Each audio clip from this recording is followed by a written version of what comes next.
Andrew Schotzi-Shaw here again. You can see the famous Mona Lisa to the left there, and I'm now trying to make a painting we were calling the Mona Lisa.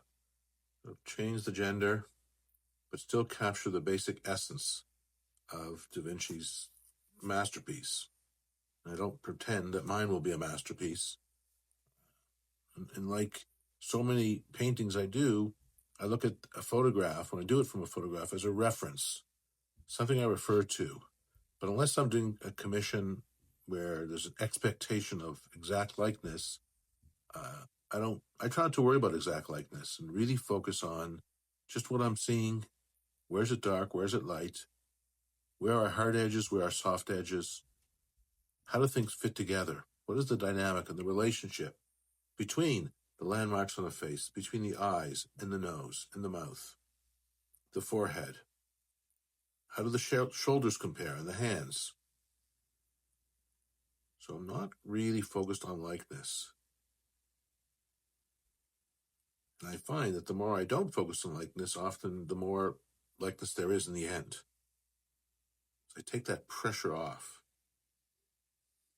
See, I've even given the Mona Lisa a little bit of chest hair. Trying to make things a bit more broad. Softening the edges there on the cheek. Now moving to the background, it's important that I don't neglect the background.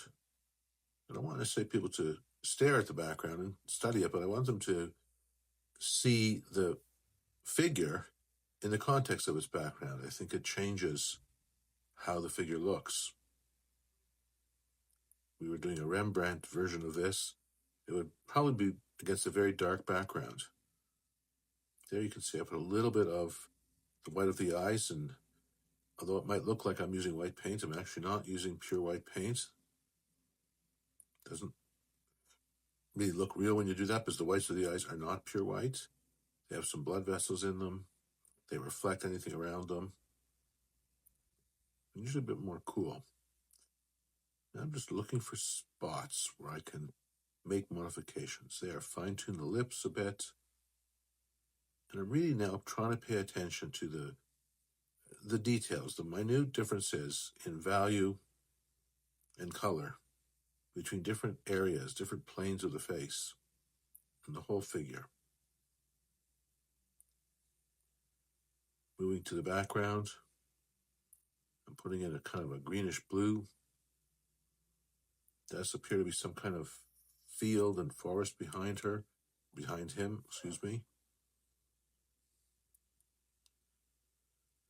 Constantly moving around. Now trying to delineate fingers. I think I've given him 6 fingers. I'll have to deal with that at some point.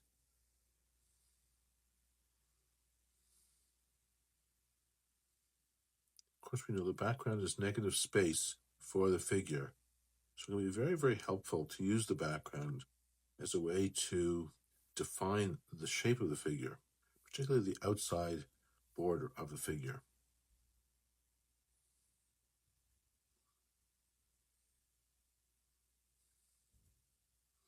See, the sky is a fairly intense, strong colors. Trying to use strong strokes as I navigate through. And that is it for my 4th installment. You can see the original. I'm going to be doing more on this painting, at least 1 or 2 more installments to see if I can bring it even a little bit closer to the original Mona Lisa, but from a male perspective as the Mona Lisa. Thank you. Hope to see you again. Bye-bye.